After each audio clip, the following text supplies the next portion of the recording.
নিয়ে পড়মু ইস্তেআরা। ইস্তেআরা জিনিসটা হলো মাজাজ এবং তাসবিহ সম্পর্কিত।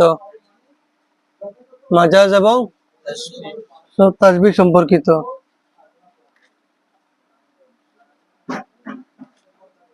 মাজাজ হলো কোনো একটা শব্দ তার আসল অর্থ সে রূপক কি হওয়া, ব্যবহার হওয়া। আমরা পড়ছিলাম যে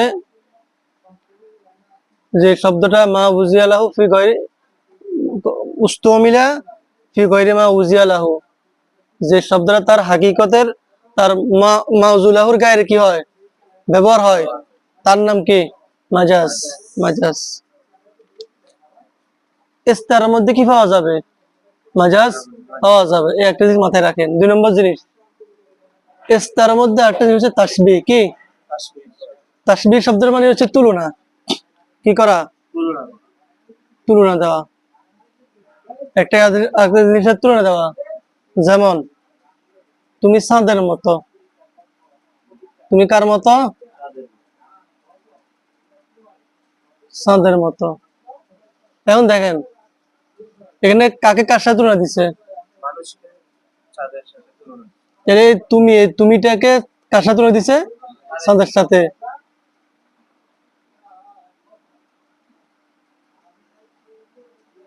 তুমি চাঁদের মতো জ্যোতির্ময়। চাঁদের মতো কি ময়? তাহলে এখন তুলনা দিছে কি হিসাবে? জ্যোতি হিসাবে, আলোকিত হিসাবে। যে চাঁদ যেরকম জ্যোতিময়, তুমিও কি এরকম জ্যোতির্ময়। তোমার মধ্যে কি আছে? জ্যোতি আছে, আলো আছে।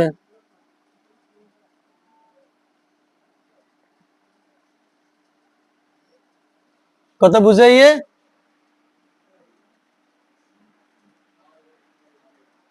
তাহলে চাঁদ যেরকম কি জ্যোতির্ময়, আলোকিত, এরকম তুমিও কি আলোকিত।